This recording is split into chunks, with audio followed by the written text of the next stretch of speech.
we try to get at that tension by asking, if you could just pick one issue for policymakers to prioritize to make life better for workers, what would it be? And if you combine cost of everyday goods and cost of housing, cost of living is far and away the top response.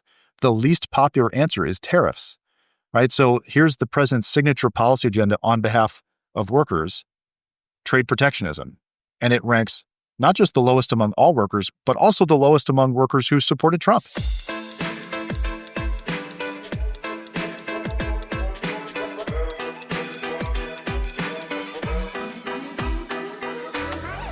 Hello and welcome to the GD Politics Podcast. I'm Galen Drew. The left has long claimed the mantle of the party of working people. As recently as last decade, Democrats posted 20-point margins with union households. In the Trump era, the right has posed a significant challenge to that identity. In 2024, Harris won union households by just 8 points. But as union membership has declined, that may not even be the most important measurement of which party represents working people to begin with. As one other measurement, lower and middle income people have also shifted decidedly to the right. The stories that the two parties tell when trying to win over workers have variations, but they generally go something like this. American workers have gotten the short end of the stick over the past half century. As globalization and free trade have taken root, manufacturing has been hollowed out, and wages have stagnated. The left includes blame for greedy corporations and union busting, and the right includes blame for mass migration and regulation. The majority of American adults are working people, and so there's plenty of political power in claiming them as core to your coalition. And today, that's what we're going to focus on. According to the data, how are workers doing, and what do they think of the politicians who say they're serving them? Here with me to discuss is John Lettieri, co-founder and president of the Economic Innovation Group, a bipartisan think tank. They put together plenty of research, including a recent poll of American workers, which they did with Echelon Insights. Welcome to the podcast, John. Thanks for having me. First things first, let's define our terms. What do we mean when we say American workers? For our survey, we defined it as anybody who has a job, that could be a full-time job or a part-time job, or anyone who is actively looking for work. And it varies by gender. So you have higher workforce participation among men, typically very high among men in the high 80s or low 90s. Among women, it's slightly smaller, but growing over time. Among working age people, so that would be typically between 24 and 55, that's prime age workers, it's exceptionally high.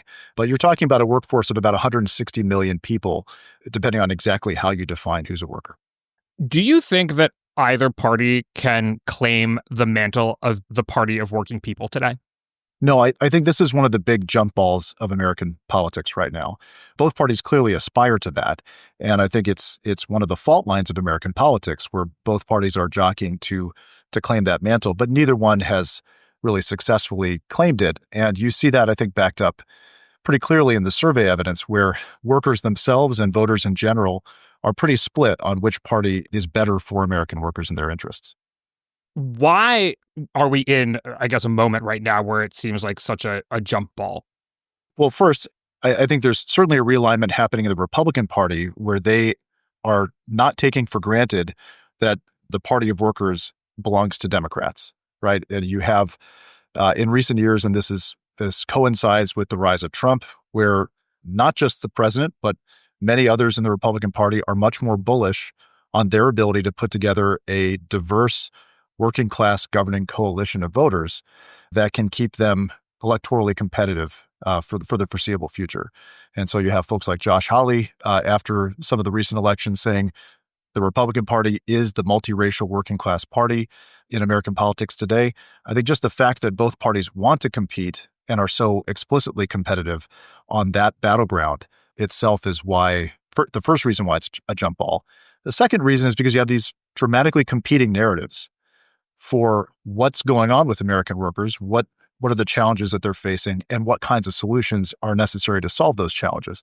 And so we're seeing one of those theses playing out right now with the Trump administration, which really foundationally rests on the idea that the free trade era, the neoliberal era, if you will, has been a disaster for American workers. That is their foundational claim. And everything else rests on that claim being true. And if you reason from there, then you quickly get to tariffs and protectionism and a more restrictionist immigration policy. So we're seeing their version of the case playing out in real time. What's happening on the left? Because from what I can tell, neoliberalism has lost purchase there as well. I think what's happening on the left is not quite coherent, right? You have folks like Mamdani in New York who are coming to power or rising to prominence, at least, on a explicitly socialist type of agenda. You have Bernie Sanders, who's put together one of the most successful movements in Democratic politics in many generations, again, coming from a more socialist frame and certainly a very skeptical anti-capitalist frame. But then you have this very popular center-left movement driven by people like Ezra Klein in the abundance movement that is much more of a supply-side type of liberalism that says, yes, we need state capacity and yes, we need regulation, but we also need to be a country that builds and we need to be much more friendly to building and doing things ambitiously in this country. So you have a lot of different strains of the Democratic Party right now competing for who's going to lead that party in the future and what kind of policy solutions are going to define the next era of democratic governance. But I don't think there's a single unifying voice right now on the left. Yeah, I would totally agree. And part of the next 3.5 years of democratic politics is going to perhaps determine who wins that debate. And maybe it will still be undecided and the party will continue to fight it out once they get into power next. On the Republican side, it's clear whose voice it is. It's Trump's voice. But the message, you said the left is incoherent. I'm curious if the right is coherent in contrast, right? The message is party of working people, trade protectionism, decreased immigration. But then we also get, for example, standard fare tax cuts in what has been the sort of marquee legislation of Trump 2.0 so far, which in many ways mirrors Trump 1.0. I totally agree. I think both parties are somewhat incoherent.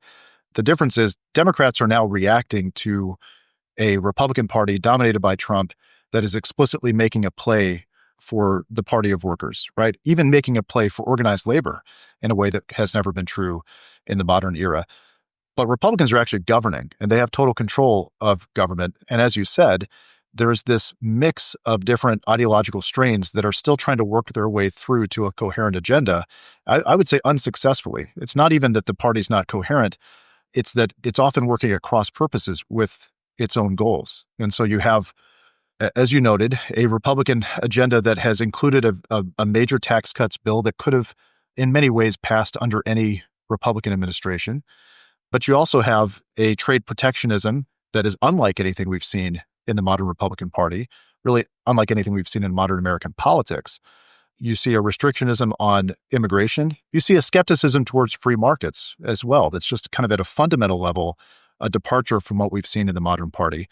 And all those things are vying for each other, vying for supremacy right now, with only Trump, I think, able to hold all those different strains together.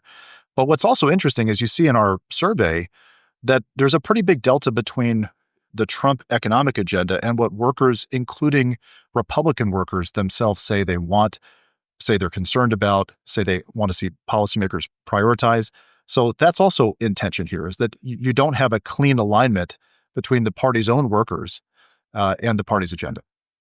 I want to get into a key argument that you make in your reports on American workers, which is that the most common narrative about what it's like to be a worker today is wrong. And so I think in this portion, we'll try to define the problem, and then we'll get back to what Americans think about it and how politicians are trying to serve them. So why is today's narrative of what it's like to be a worker wrong? Well, there's just a lot of recency bias in the way that that narrative has been constructed. So people assume, and you hear all the time, I think plugged in the media, that people are working more jobs to get by than they did in the past, that there's more job hopping and more career changing than there was in the past, that workers are somehow more overworked and less satisfied than they were in the past, that they feel less job security than they did in the past. All of these vibes about the American worker and about the American labor market are wrong. And in each one of those cases, you can just point to these long-running trends moving in exactly the opposite direction of the narrative. And so in general, what's true is that workers are highly satisfied, that they work fewer second jobs or gig jobs than they did in the past. They have relatively less job hopping and career changing than they did in the past. They're also, unfortunately, much less entrepreneurial than they were in the past. We start new businesses at a lower rate today than we have in previous eras. And so just across the board, workers are actually doing pretty well. And in pure economic terms, they're doing better than they've ever done. And they say that they're pretty satisfied, like at very high rates, very consistently. This is one of the overwhelming takeaways that if you look at any long-running Gallup or Pew long-running survey data about workers, what really comes through is the resilience of American workers. They tend to be highly satisfied with their job prospects, with their current career, and with their job security. And so a lot of the disaster kind of motif of, especially when you look at the right, that the free trade era and all it has brought the American economy has been a disaster for American workers and has hollowed out the American worker and made them more precarious. Not only does it not track with the economic reality, it actually conflicts with what workers themselves are saying, which I think is really interesting. There's a lot of data to get into here, both in terms of how workers report their satisfaction and in terms of the raw numbers on the ground. But I think people are going to be pretty surprised to hear you say what you just said about workers' economic prospects. Because a lot of people have probably seen the chart that looks something like, over the past 50 years, American hourly average wages have stagnated somewhere around $22 in today's dollars. And on top of that, that as American productivity has continued to grow, wages have not tracked with productivity. I mean, one of the supposed promises of the capitalist project is that as workers are more productive and technology advances, workers will also reap the benefits of more output and more prosperity for the companies. And that relationship has been disrupted, and that related to that and related to other things, wages have stagnated for 50 years. You say that that's actually not true. Yeah, the wages stagnating for 50 years thing is really a foundational claim, again, of folks on the populist right and the populist left. It's something that unites the kind of Warren Cass American compass right with the Bernie Sanders left. And in both cases, it's premised on a flawed way of measuring for cost of living. So when you properly measure that, meaning measure it by either of the two or three ways that economists find the most credible to measure wage growth over time, you find not a 50-year stagnation, but a very substantial period of economic growth over the last 30 years. What's true is that from roughly the early 1970s to the early 1990s, there was a period of prolonged wage stagnation, and it was really bad. And for male workers, it wasn't just stagnation, it was real wage decline, meaning once you adjust for the cost of living, wages had gone down. That was terrible. It ended right as the free trade era began. So if you track back to 1994 when NAFTA is enacted, that wage stagnation era is over and the start of the return to growth era has begun. So that's one of the things we try to draw out in the report is that the last 30 years have been substantial progress, even though they've been uneven, because you've had the Great Recession, you've had other kind of setbacks that have at times interrupted that wage growth. But zooming all the way out, wages are way higher today than they were in the early 1990s. So that's the first point. But the second point that you're making about the disconnect between productivity growth and wage growth, that part's true. So two things are true at the same time. Workers are doing better than ever, economically speaking. They're not doing as well as they could or should be doing. And so we try to make a big point in our report.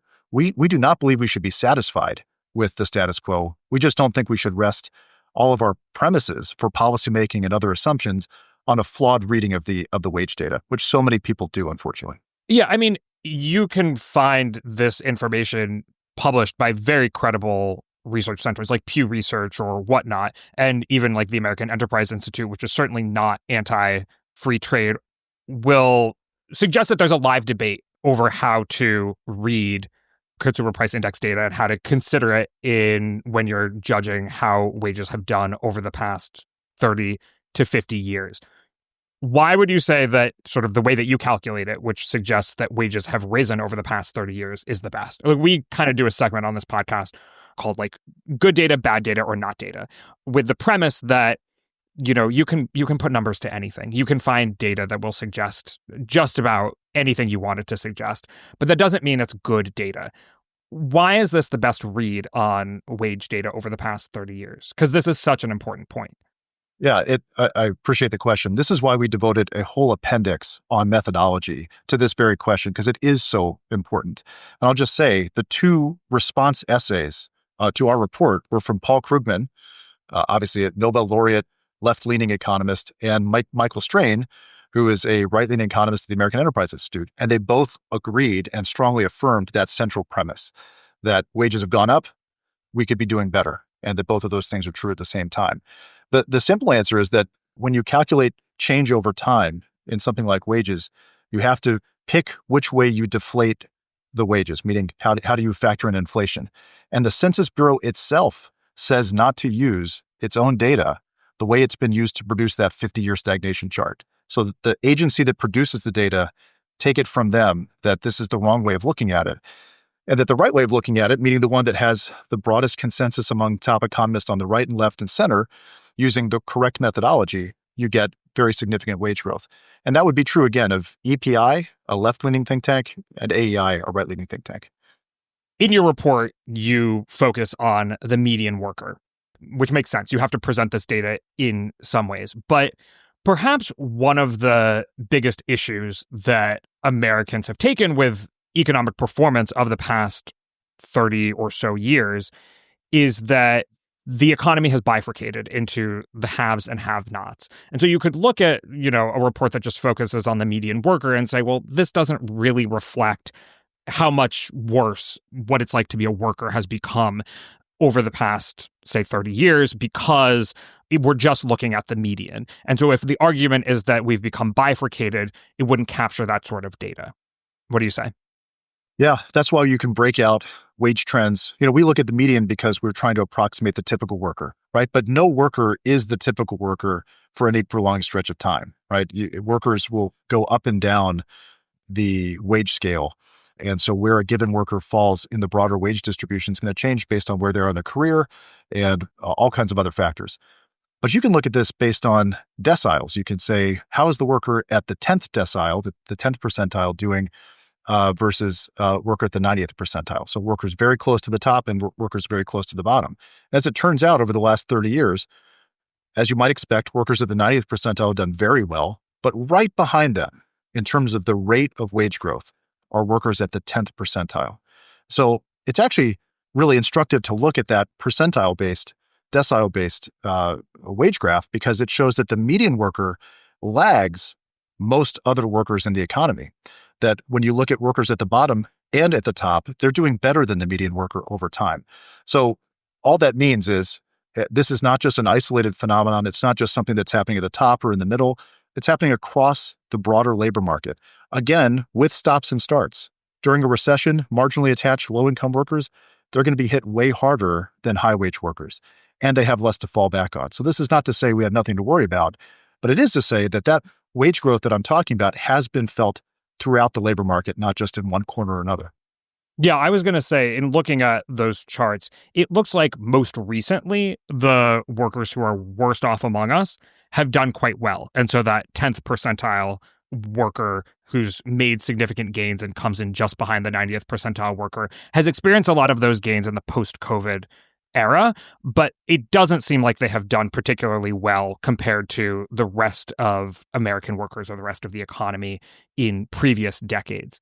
And so we're maybe looking at this data at a moment where it's particularly bright for the worst paid workers.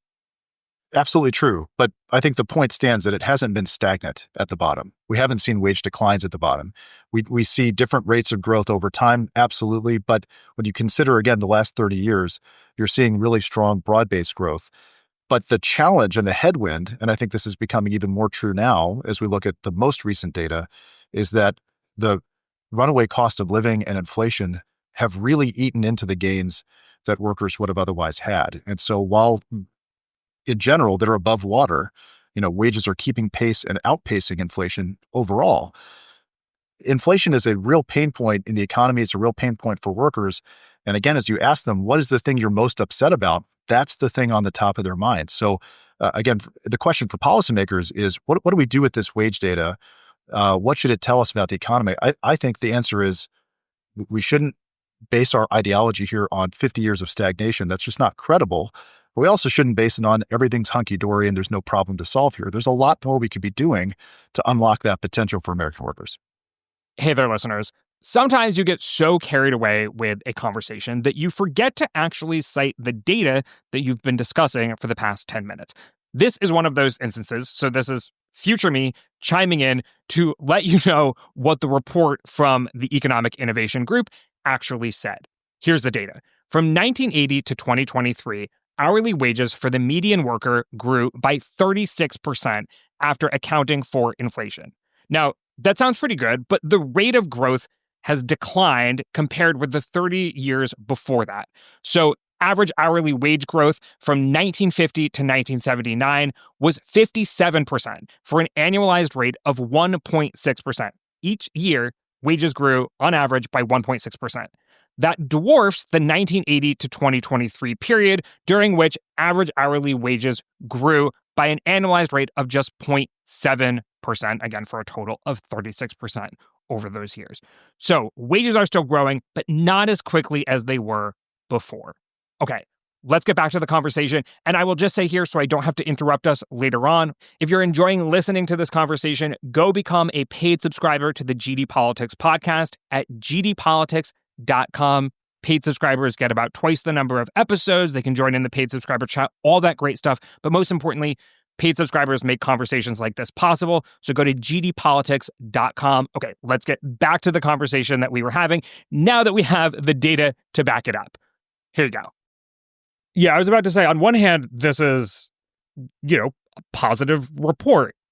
You might have thought that American workers were getting the real shit under the stick, but it's not so bad.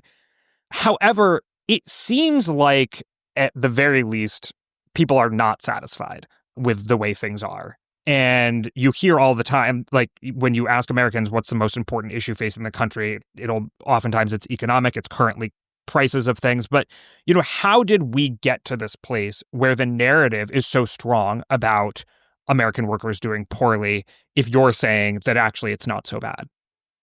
I mean, this is a thing where I think no one's ever gone out of business in politics avoiding grievance, right? Grievance sells very well on the campaign trail, and it allows you to create a boogeyman and say, well, if it was just not for NAFTA or some free trade agreement or immigrants or whatever, you would have your job back or this factory wouldn't have shut down. And sometimes there's a kernel of truth in that.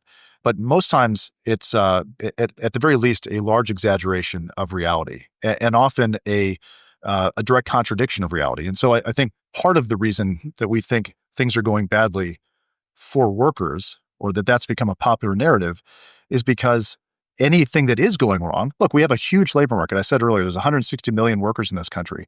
At any given time, a good chunk of human beings are doing badly. They are facing challenges. That could be based on what industry they work in, what region of the country they work in. So it's not that everybody's doing well at the same time. And free trade, for example, had very localized costs to certain types of workers in certain types of industries. I think the mistake was that got extrapolated out into a general claim about workers throughout the economy or even throughout manufacturing, when that just wasn't backed up by reality. So I think that's part of it. And then part of it is bad news always sells better. And so whether it's AI or whatever the new technological fad is, there's always a market for this is going to be a disaster and this is going to make workers' lives more precarious. And those stories tend to get to the front of the fold, where the good news stories where there's no bad news to be found here, those stories don't sell quite as well. So I think those are both factors. The other interesting thing you see in the data is that workers, when you ask them about themselves, pretty consistently, they say, I'm doing well. When you ask them about workers in general, they say much more pessimistic things. So people have become convinced that whatever they're experiencing, their financial security, their job satisfaction, that it's better than what's happening out there. And that's an interesting phenomenon where you have this divide between how workers see themselves and how they see the broader labor market. And I don't really have a great explanation as to why. I mean, it's incredibly common phenomenon, I guess, in the sense that Americans feel the same way about crime. They say that their communities are largely safe, but a lot of American communities are not. You see it about the economy more broadly, not just sort of my experience as a worker, but my personal finances are good, but the economy of the country is not doing well. And so it could be this doom and gloom cycle of politics or media that we discuss. It could just be a bias towards personal optimism. I mean, we see in reports all the time that some of the poorest people on the planet are some of the happiest people on the planet. I mean, that doesn't mean that they've sort of been given a fair lot in life or whatever, but they may still report happiness. So I guess I do, and in particular because those numbers from Gallup about worker satisfaction are so high and so stable, it makes me wonder how useful in some ways that data even is, because it spans decades of extremely different economic circumstances in America, but kind of nonetheless, no matter what happens, Americans are pretty optimistic about their state as workers. I agree. And I have the same question. But what's important is that it's not just Gallup. The three longest running, most credible surveys of American worker satisfaction all find the same thing. And so, listen, I think about this a lot these days. The resilience of the American economy is unbelievable. It's really a wonder that our economy can take on a lot of damage, a lot of policy thrash, a lot of economic shocks, and has been so resilient. We saw this with COVID. How did the U.S. economy rebound from COVID compared to other advanced nations? We did better. And a lot of that, I think, traces back to the resilience of American workers themselves. So it's hard to quantify, but there is something at its root that is just true about American workers, which is they tend to be pretty resilient and pretty optimistic about themselves. I think what we're seeing today in politics generally is more of this thermostatic negativity to whatever the other side is doing. I think that definitely shows up in the polling data pretty consistently, including with workers.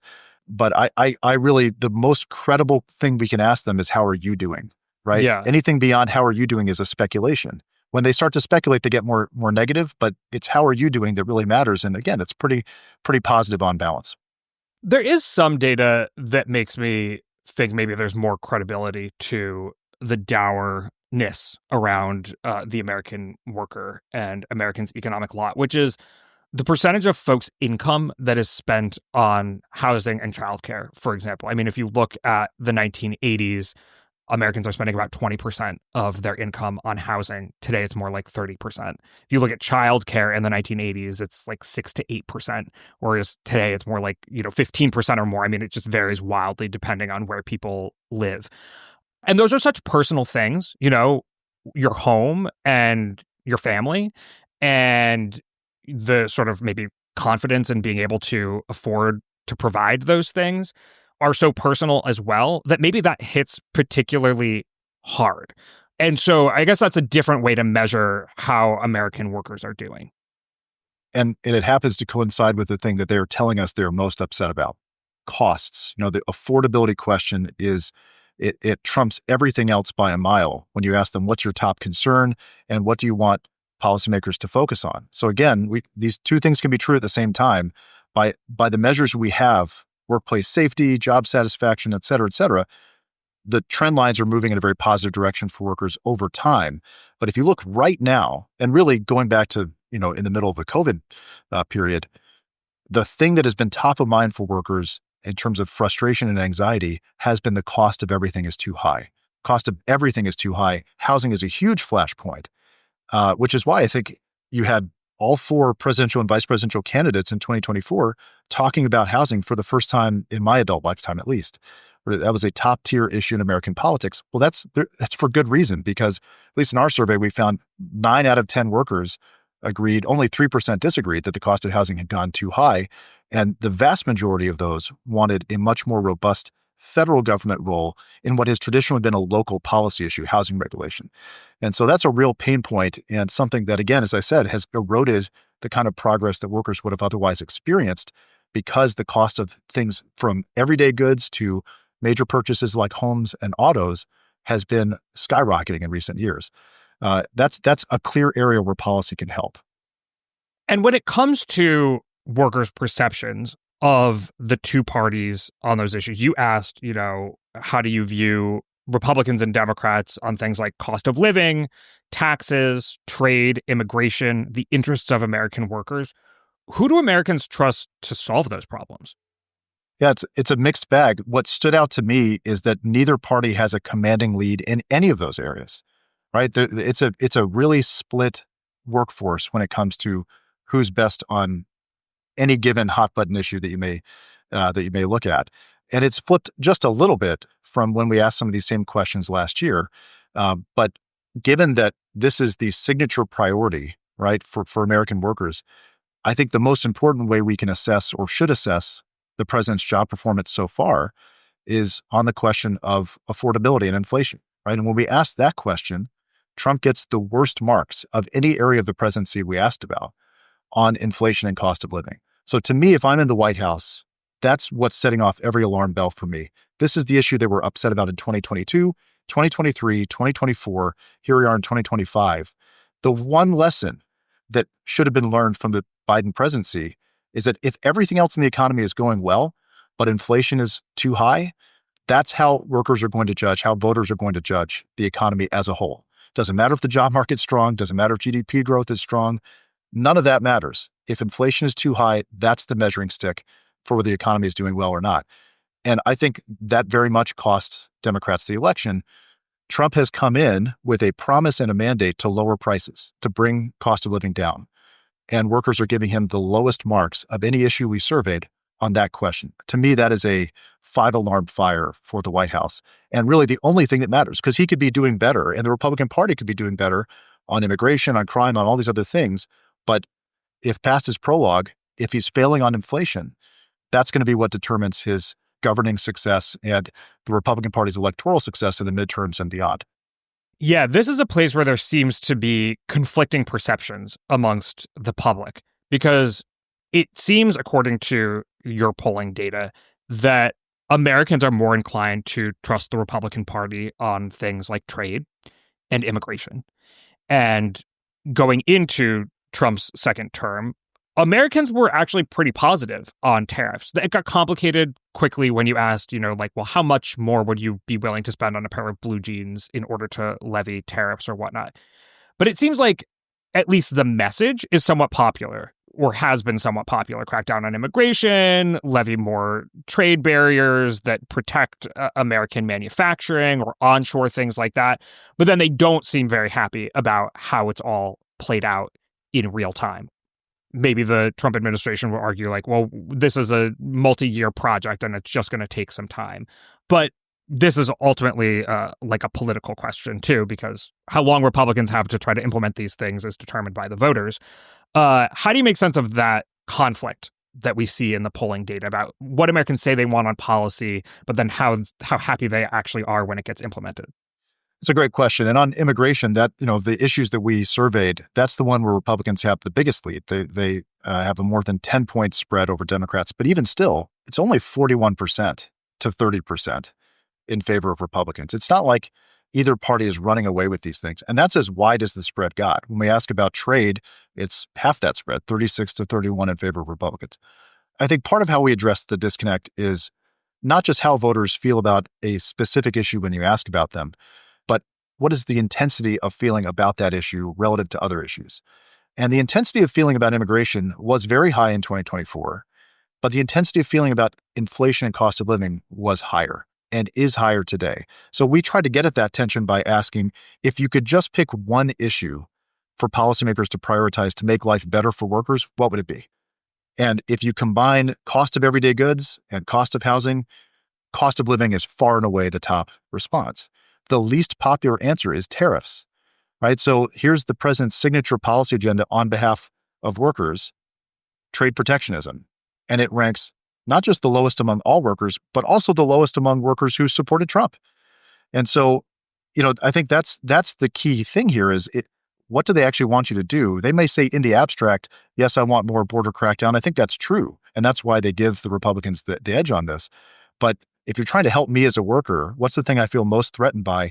There's just no question that that's a cost of living issue. And in fact, when we looked at the opposite, which is the issue you least want policymakers to prioritize, tariffs win that one as well, where they're far and away the least popular. They're the issue that the most workers want policymakers to avoid. Interestingly, for Republicans, this gets back to our earlier thing about the realignment within the party. The second least popular issue was tariffs. The first least popular was helping workers join a trade union, right? Or labor union, rather. So unions and tariffs, kind of two hallmarks of the kind of old left's worker-oriented ideology, rank very poorly among Republican workers. And so I think, again, there's that tension between what is the party doing right now on behalf of workers? what do workers themselves actually say they want. Why are Republican workers so down on unions in particular? There's this interesting thing in the polling about unions, in that if you ask people in the abstract, what do you think of unions? It's nominally positive. Not overwhelmingly positive, but positive. If you then ask them, do you want to join a union? Tepid at best. People are not falling all over themselves. I mean, unions only, in the private sector, it's only about 6% of private sector workers are a union member. So the relevance of unions in the labor force has declined dramatically.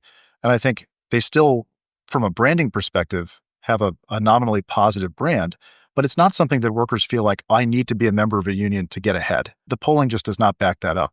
Not just one or two polls, but this is kind of the overwhelming consistent result. And so I think it's one of those things where there's a difference between the abstract and the personal and practical. I want to try to synthesize all of this by asking this question. We'll see if we can get there. If you were to craft a platform and a message for a party trying to win over the American worker, what would it look like based on all of the research and data that you have? I would hammer affordability top to bottom, right? I'm going to make your life more affordable. My economic policies are going to be designed top to bottom to reduce the pressure that working Americans and their families are feeling every time they go to the checkout counter, every time they purchase something big like a house or a vehicle. And importantly, if I were to do that, I know from the survey data now that I would not make trade or tariffs a centerpiece, because workers simply do not believe that's going to make the situation better. Again, pretty damning for the White House. It's not just that tariffs are unpopular, it's that workers believe they will actively make their biggest concern a bigger concern. That is a really tough place to be when it's your signature policy item. So I would learn that lesson, that the Biden administration failed to learn quickly enough, which is that unless cost of living is under control, unless you are perceived to be attuned to that concern, you are going to lose on every other economic issue. So that's how I would frame it. Okay, that's a message. What's the policy? I mean, how do you make, in the span of 3 to 4 years, housing cheaper, childcare cheaper, goods cheaper? I mean, that's maybe an easy one. You say undo all the tariffs. If you start by not making it. You start by not making it worse. I think that's a good start. And then on things like housing, there's a tremendous role for policy to play, because housing is a supply-driven issue first and foremost. We have a massive housing shortage. The federal government has a lot of tools at its disposal, both carrots and sticks, to induce more housing supply, to make it easier to get permits, to make it easier to get the financing. And so a supply-oriented housing agenda would meet workers exactly where they are on an issue that's very popular, right? Like, again, the survey demonstrates, I think, unambiguously, workers are pissed off about it, and they want the federal government to play a role where it has not traditionally played a role. And so I think that is ground zero for Trump or any president to step in and say, I'm going to put real muscle behind this to drive that supply up and to meet workers where they are about this principal concern. Which home do you think this policy proposal, this agenda, is likelier to land in, the Republican Party or the Democratic Party? It's a great question. So you have these two competing strands, right? You have the abundance or supply side progressive left, right? That's become very in vogue. And then you have a Trump administration that's just recently said, we're going to declare a housing emergency and start tackling housing this fall. And so clearly they're aware that this is a pain point. Clearly they're aware that Americans want their government to do something about it. But so far, neither party has delivered. And so again, I think it's just like I said earlier, this pro-worker mantle is a jump ball in American politics. I think the housing party is a jump ball as well, because neither one has yet delivered on the promise to the American people. But I think we're all very curious to find out what the Trump administration actually does. What do they put behind that emergency? And will they actually use the full levers that they have at their disposal? Will they actually work with Congress? And so, really interestingly, we're in such a divided time, but you have Elizabeth Warren and Tim Scott, a Republican from South Carolina, a Democrat from Massachusetts, working together on the banking committee just a few weeks ago to unanimously advance out of the committee the most ambitious federal housing bill in a generation. So if you can get Liz Warren and Tim Scott to work together on something like that and get every member of the committee to vote it out positively, that's a huge signal, both that there's a strong political incentive to be found doing something on housing, and that there's real crossover potential for real legislating, not just executive orders or kind of speechifying from the administration. So again, if I'm advising the president, I would point him exactly in that direction and say, this is something you can pick up and run with, because to get that bill to the finish line is going to require presidential leadership. Yeah, I'm curious about the intra-party politics of this, because you mentioned how abundance is in vogue on the left. But it also has a lot of critics on the left. The populist left will describe it as, neoliberalism in sort of like new dressing. And that ascendant populist left that you see in somebody like Mamdani or Bernie Sanders or whatever is probably not going to champion neoliberal principles. And then on the right, it seems like populism is still the name of the game. And if anything, you see more think tanks arising, trying to take on the mantle of a national conservatism, right? Trying to intellectualize a lot of these isolationist principles and presumably so that they'll become more enduring. So I guess the answer could be like this approach doesn't win on either side, and we enter a new consensus of populism, like we had a sort of consensus of neoliberalism in the 90s. If you had to guess, do you think that like the abundance movement or the old school Republicans are going to have more success within their respective parties? I think this is one of those cross-partisan, cross-ideological issues that has pulled a pretty broad range of stakeholders, organizations, politicians under the same umbrella. The YIMBY movement, which is kind of precedes the abundance movement, but is deeply intertwined with it, is one of the most successful policy movements in modern history, right? You've got this piece by piece, a significant amount of housing reform happening around the country, thanks to this very grassroots type of movement for bring down the barriers locally for more housing supply. So I think we've already seen a lot of success in red states and blue states with all kinds of different political ideologies working together where they might disagree on 95% of the other playing field. Whether that's more broadly applicable beyond housing, I think is a really good question and not one that I have or anyone has any answer for right now. But I think on housing, because it is such a pain point and because it is so fundamentally a supply gap issue. Yeah. In fact, one of the pieces of data that really stuck out to me in your recent survey was you broke down workers by geography. And when you look at urban workers, the single most important issue, the top stressor, is the cost of housing. And that outranks the cost of products and services, good paying job, saving for retirement, taxes, the cost of healthcare, the cost of childcare, something else. So clearly, most especially in urban centers in America, the cost of housing has caught the attention of people. We're describing the problem as it is today. And if, back to our theme of doomsayers, if you cast forward a few years, I think a lot of people have anxiety about how AI will change all of this, who it will displace, if it will displace broad sectors of the American economy. This is also something that you've been looking at to get a sense of where we are today, where we might head next. And in doing so, you kind of ranked every category of American worker by their susceptibility to being displaced by artificial intelligence. I thought this was super interesting and did an assessment of how they're doing in the economy today. So, for example, the highest scoring folks on measurement of, susceptibility to displacement were genetic counselors, financial examiners, actuaries, purchasing agents, and budget analysts, all people who basically deal with large quantities of data and are tasked with synthesizing it. The lowest scoring folks in terms of that displacement metric were dancers, fitness trainers, helpers, i.e. painters, paper hangers, plasterers, and stucco masons, reinforcing iron and rebar workers, and then pressers, textile, garment, and related materials. So things that, yes, it's hard to, I guess, replace the prima ballerina of the, New York City Ballet with AI, at least for now. For now. What did you find about how those different groups of workers are doing in the American economy today? Yeah, it's a really interesting question because there is, again, like we were talking about earlier, so much hype about, and mostly negative coded hype about what AI is going to do or what it's already doing. So what my colleagues did is they looked at 5 different measures of AI exposure in the labor market. You just ran through some of the categories, but we looked at 5 different ways of measuring whether a job is exposed to AI or not. And the headline here is really simple. The most AI exposed jobs have the lowest unemployment rate in the labor market, meaning there is an invisible impact so far of AI job disruption. That's not to say it won't materialize, but today we just don't see it. And so the takeaway there is that the hype is just that. It's, for right now, hype. And there's a lot of unknowns. We're still very early in the life cycle of AI and how it's being integrated. Still a minority of workers say they use it for work.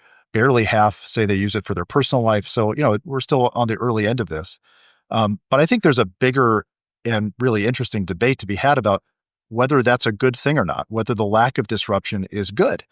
And so, like I would say, I think the biggest risk to workers is that AI is not going to be disruptive. Ooh, hot And take. that's the thing workers should be the most worried about is that this whole thing turns out to be a total bust and that it doesn't end up disrupting very much at all.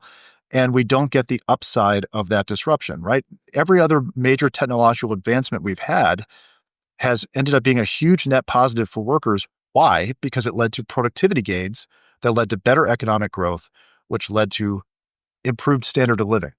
And so that's how we get to improved standard of living, which everybody wants, and better wages, which everybody wants. You have to go through the gate of productivity growth. Well, here's a technology that has the potential and in some ways the promise of being a huge boost to productivity, to being a great complement to or substitute for human labor, which should allow people to reallocate into better jobs and other use cases, including jobs that haven't even been conceived of yet because they don't exist.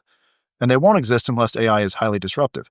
And so that's a really important fault line in the debate. You have, again, going back to the Republican Party of today, you have people like Josh Hawley, a senator from Missouri, who's proposing a bill to outlaw driverless cars and driverless trucks, specifically to protect workers' jobs. And so you have one strain of political thought right now that says this is a threat that we should protect today's workers and today's jobs against. And then you have others who say, no, we have to welcome that because that's the way that we get to a much better and more abundant future. And we're going to see that debate play out, I think, in some really interesting ways in the years ahead. But today's evidence says there's just not much disruption to speak of at all. A lot of that response was focused on the growth that artificial intelligence could bring and increasing productivity and the like. You heard somebody like Tucker Carlson recently say, everyone's so obsessed with GDP. I'm paraphrasing what he said, I went to Japan and it was a radicalizing experience. They haven't experienced real GDP growth in decades, but the quality of life there is, fantastic and everything works and everything is orderly and so on and so forth. And people have probably heard stories of like even today, they still use fax machines to get work done in the financial sector in Tokyo or whatever. And so I think there is a group of people, both on the right and on the left, who say, okay, if all you're going to talk about is growth and productivity and all this stuff, like you've lost me because the style of life, the way that I want to live my life has sort of been lost or isn't attainable or whatever. And folks can point to Japan, or they can point to the 1950s, or they can point to, an obscure Nordic country. I mean, they're not obscure. Everyone knows the Nordic countries, but they're small Nordic countries. How do you respond to that? I don't want to be snarky, but Tucker Carlson was also wowed by Russian supermarkets. So I'm not exactly sure we should be blown away by his observations about international economies. I love Japan. There are things about Japan that I wish were more true of the United States. The safety of their large cities, their embrace of certain technology.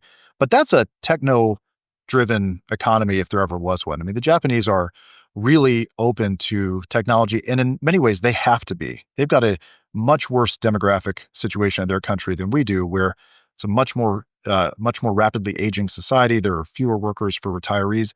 That's the future we're headed for, by the way, which is another reason to really bet on AI or hope that AI delivers on its promise, because unless we do something and unless technology helps us escape that demographic decline, we are in a load of trouble, in terms of our ability to sustain a prosperous and well-functioning society.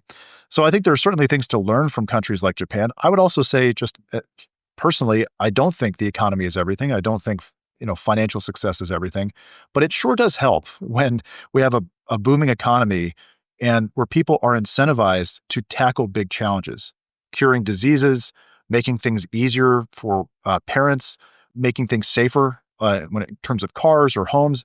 Those are things that are downstream from a booming, dynamic economy where people are able to pursue economic outcomes that are advantageous to them. And I think there's this that populist strain that you're talking about really undercounts or underindexes for the kind of downstream rewards that everybody takes for granted today, that if we didn't have them, people would be really upset. They'd be really unhappy with the state of their lives. So the economy is not everything, but everything about life is better to a first approximation when the economy is doing well and offers a lot of opportunity for people in every region and every part of the wage distribution. That's what we should be focused on.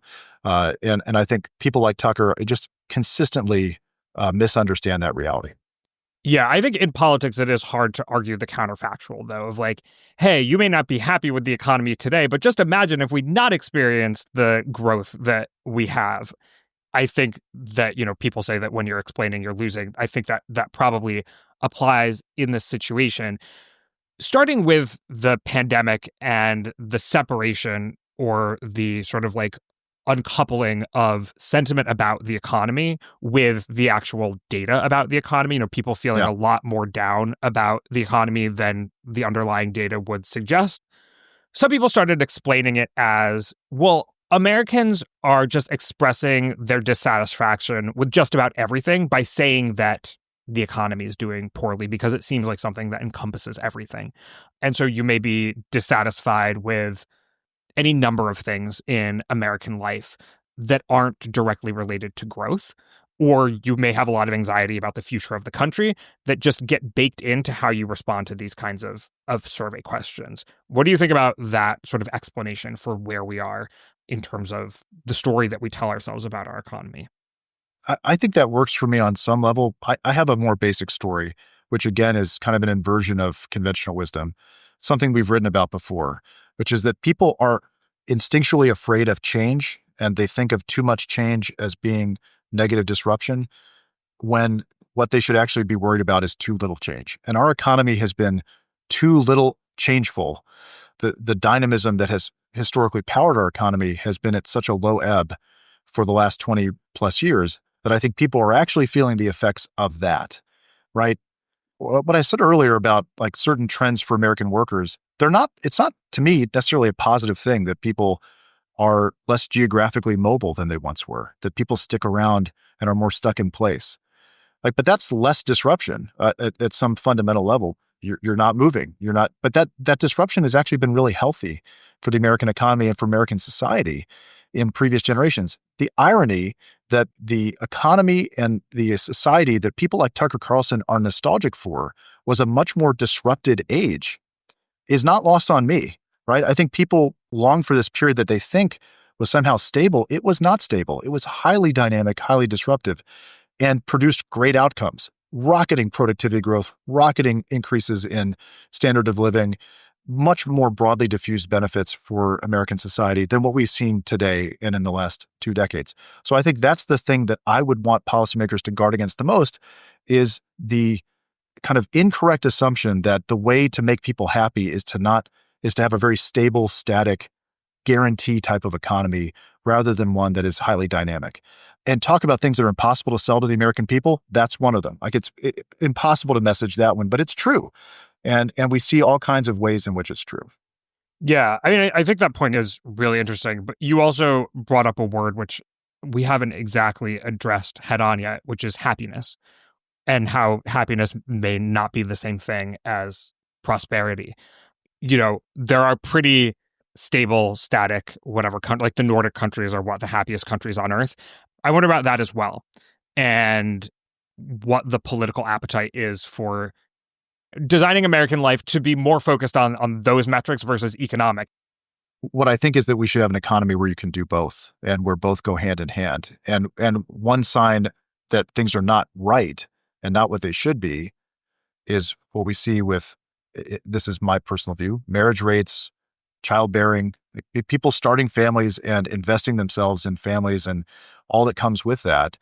And I think an American life that's increasingly hostile in many ways to children is a sign that something more fundamentally wrong is at play there. These should not be trade-offs that people have to make. Pursuing a family and being happy in your personal life and having career success and having an economy that works well and is booming and standard of living are going up. Again, that was the norm for decade and decade and decade. So until quite recently, we would have been shocked by the kind of, delayed marriage, delayed family formation, delayed or completely skipped childbearing. I mean, it's not that that's for everybody, but those are signs, in my view, of a healthy society, of happiness in the ways that really matter. And there were things you could take for granted about American society up until very recently. So that to me is a real problem. It's one that doesn't fundamentally have a policy solution, but there are things you can do through policy to not weight society so much towards old people. For example, we have, if you look at the way that the federal government spends money, it is so tilted towards old retirees versus young workers and young families. I think that's scandalous. I think that's the kind of thing, again, if you put me in the White House and said, what's the agenda I'd be selling to the American people? It's affordability, and I'm going to make it easier for you as a family by reweighting the focus of the federal government towards young people and young families in particular. All right. Well, we started this conversation with you saying that it's a jump ball for whoever is going to pick up that mantle. I think we're going to probably end the conversation in the same way. It seems like there are real divisions within the parties on all of this stuff, and it's just going to take time to sort itself out. I think that's right. All right. Thank you so much for joining me today, John. And great to be with you. My name is Galen Druk. Remember to become a subscriber to this podcast at gdpolitics.com and wherever you get your podcasts. Paid subscribers get about twice the number of episodes, access to the videos, and you can also join in our paid subscriber chat and pass along questions for us to discuss on shows like this. You also ensure that we can keep making this podcast and keep trying to make sense of the world and politics with curiosity, rigor, and a sense of humor. If you like this podcast, go rate us on wherever you listen to podcasts, maybe tell a friend even. Thanks for listening, and we will see you soon.